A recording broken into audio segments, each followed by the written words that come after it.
Bismillahirrahmanirrahim. Assalamualaikum warahmatullahi wabarakatuh.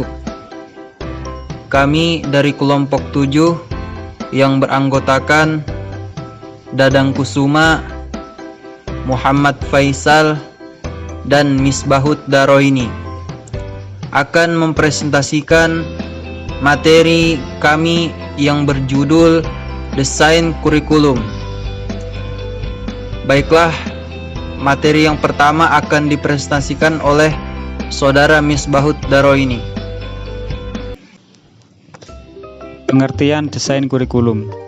Desain kurikulum bisa digambarkan sebagai unsur pokok, komponen hasil atau sasaran dan kultur yang membudaya. Menurut Umar Hamalik, pengertian desain adalah suatu petunjuk yang memberi dasar, arah, tujuan, dan teknik yang ditempuh dalam memulai dan melaksanakan kegiatan. Fred Percival dan Henry Enlington mengemukakan bahwa desain kurikulum adalah pengembangan proses perencanaan, validasi, implementasi, dan evaluasi kurikulum. Jadi dapat disimpulkan bahwa desain kurikulum merupakan suatu pengorganisasian tujuan, isi, serta proses belajar yang akan diikuti siswa pada berbagai tahap perkembangan pendidikan. Dalam desain kurikulum akan tergambar unsur-unsur dari kurikulum, hubungan antara satu unsur dan unsur lainnya, prinsip-prinsip pengorganisasian, serta hal-hal yang diperlukan dalam pelaksanaannya. B. Prinsip-prinsip dalam mendesain. Saylor Hamalik 2007 mengajukan 8 prinsip ketika akan mendesain kurikulum. Prinsip-prinsip tersebut sebagai berikut. Yang pertama, desain kurikulum harus memudahkan dan mendorong seleksi serta pengembangan semua jenis pengalaman belajar yang esensial bagi pencapai prestasi belajar sesuai dengan hasil yang diharapkan.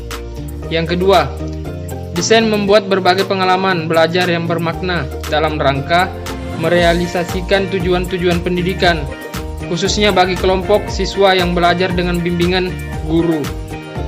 Yang ketiga, desain harus memungkinkan dan menyediakan peluang bagi guru untuk menggunakan prinsip-prinsip belajar dalam memilih, membimbing, dan mengembangkan berbagai kegiatan belajar di sekolah.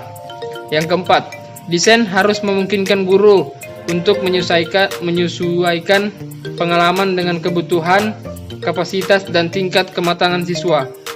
Yang kelima, desain harus mendorong guru mempertimbangkan berbagai pengalaman belajar anak yang diperoleh di luar sekolah dan mengaitkannya dengan kegiatan belajar di sekolah. Yang keenam, desain harus menyediakan pengalaman belajar yang berkesinambungan agar kegiatan belajar siswa berkembang sejalan dengan pengalaman terdahulu dan terus berlanjut pada pengalaman berikutnya. Yang ketujuh, kurikulum harus didesain agar dapat membantu siswa mengembangkan watak, kepribadian, pengalaman, dan nilai-nilai demokrasi yang menjiwai kultur. Yang kedelapan, desain kurikulum harus realistis, layak, dan dapat diterima.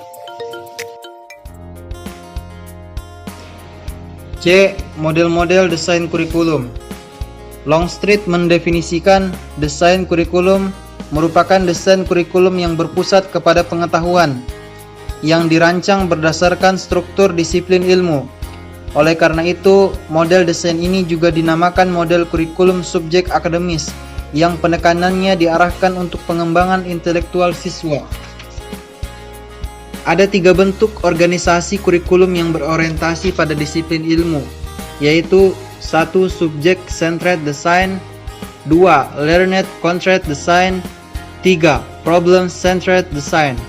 Setiap desain kurikulum memberikan teknik atau cara yang efektif dalam proses pembelajaran agar berjalan dengan efektif dan efisien.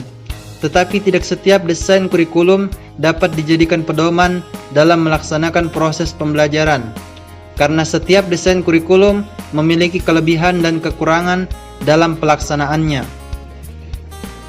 1. Subject-centered design. Subject-centered design kurikulum merupakan bentuk desain yang paling populer, paling tua, dan paling banyak digunakan, Dalam subject centered design, kurikulum dipusatkan pada isi atau materi yang akan diajarkan.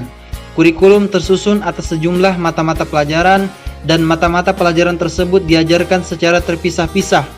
Karena terpisah-pisahnya itu, maka kurikulum ini disebut juga separate subject curriculum. Subject centered design berkembang dari konsep pendidikan klasik yang menekankan pengetahuan, nilai-nilai dan warisan budaya masa lalu, dan berupaya untuk mewariskannya kepada generasi berikutnya. Karena mengutamakan isi atau bahan ajar atau subject matter tersebut, maka desain kurikulum ini disebut juga subject academic curriculum. 2. Learner centered design. Sebagai reaksi sekaligus penyempurnaan terhadap beberapa kelemahan subject centered design, berkembang learner centered design. Desain ini berbeda dengan subject centered yang bertolak dari cita-cita untuk melestarikan dan mewariskan budaya, dan karena itu mereka mengutamakan peranan isi dari kurikulum. Learner centered memberi tempat utama kepada peserta didik di dalam pendidikan atau pengajaran yang belajar dan berkembang adalah peserta didik sendiri. Guru atau pendidik hanya berperan menciptakan situasi belajar mengajar, mendorong dan memberikan bimbingan sesuai dengan kebutuhan peserta didik. 3. Problem centered design. Problem centered design berpangkal pada filsafat yang mengutamakan peranan manusia. Problem centered design menekankan manusia dalam kesatuan kelompok, yaitu kesejahteraan masyarakat. Problem centered design menekankan pada isi maupun perkembangan peserta didik. Ya, kesimpulannya adalah desain kurikulum merupakan rencana pembelajaran yang harus dilaksanakan oleh guru dan siswa dalam proses pembelajaran. Makalah desain kurikulum ini mendeskripsikan secara terperinci tentang komponen yang harus ada pada setiap kurikulum, serta desain kurikulum yang dapat digunakan untuk proses pembelajaran. Wacana tersebut menyebutkan bahwa dalam kurikulum itu terdapat beberapa komponen, di antaranya yang pertama, tujuan kurikulum, yang kedua, bahan ajar atau materi atau isi kurikulum tersebut, dan yang ketiga, strategi mengajar atau metode dalam pengajaran, metode pengajar. Yang keempat, media mengajar, dan yang terakhir adalah evaluasi pengajaran serta penyempurnaan pengajaran. Komponen-komponen tersebut saling berhubungan satu dengan yang lainnya, karena setiap komponen mempunyai isi yang sangat penting sekali bagi kelangsungan kurikulum tersebut.